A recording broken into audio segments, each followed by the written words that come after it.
கடன் வாங்கினதுக்கு அப்புறம் கடன் கொடுத்தவங்கள கவனிக்க தோணாது. ஆண்டி அப்படி எல்லாம் எதுவுமே இல்ல ஆண்டி. ஏன் இப்படி எல்லாம் பேசுறீங்க? பணம் தேவைப்பட்டப்ப மட்டும் வீடு தேடி வந்த. இப்ப என் போன் எடுக்க கூட உனக்கு டைம் கிடைக்கல. ஆண்டி நிஜமாவே நான் பாக்கல, சாரி. சரி அதை விட பணத்தை திருப்பி குடுக்கற ஐடியா இருக்கா இல்லையா? எப்ப குடுக்க போற? நான் கன்ஃபார்மா உங்களுக்கு கொடுத்துறேன். நான் உங்களை ஏமாத்தலாம் மாட்டேன். நீ நினைச்சாலும் என்ன ஏமாத்த முடியாது. வாங்கின பணத்தை குடுக்கலன்னா உன் மாமியார் மாமனாருக்கு போன் பண்ணி நீ கடன் வாங்கின விஷயத்த நான் சொல்லிடுவேன். என் ஆண்டி ஆல்ரெடி என் மேல கோவமா இருக்காங்க. நீ பண்ண வேலை அப்படி. பணக்கார பொண்ணுன்னு ஏமாத்தின.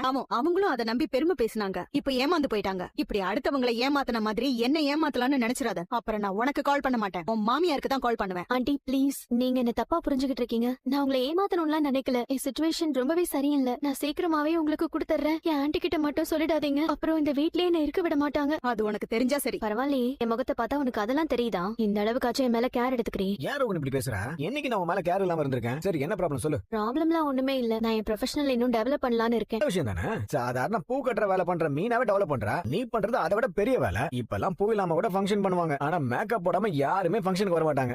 அதனாலதான் இந்த ஃபீல்டுல காம்படிஷன் ரொம்ப அதிகமாயிடுச்சு. யூஸ் பண்ற காஸ்மெட்டிக்ஸ்லாம் மாறிக்கிட்டே இருக்கு. நிறைய பேர் ஃபாரின் ப்ராடக்ட்ஸ் இம்போர்ட் பண்றாங்க. கிளைண்ட்ஸும் அதைத்தான் எக்ஸ்பெக்டும் பண்றாங்க. நானும் சில காஸ்மெட்டிக் ப்ராடக்ட்ஸ் எல்லாம் கொரியால இருந்து வாங்கலாம்னு இருக்கேன். நல்ல விஷயம் தான், பண்ணு. அதுக்கு கொஞ்சம் செலவாகும். எவ்வளவு ஆகும்? நீ எனக்கு ஒரு 2 lakhs கூட. இது 2 லட்சமா? ஆமா, நீ எனக்கு கொஞ்சம் கொடுத்து ஹெல்ப் பண்ணு. ரோகிணி, 2 லட்சம்னா சாதாரணமா? அவ்வளவுக்குலாம் எதுக்கு வாங்கணும்? பேசாம நீ நம்ம ஷோரூமை பாத்துக்க. இன்னும் 2-3 பிரான்ச் எல்லாம் ஓபன் பண்ணலாம்னு பேசணும்ல. அதை என்ன பண்ணலாம்னு பாப்போம்.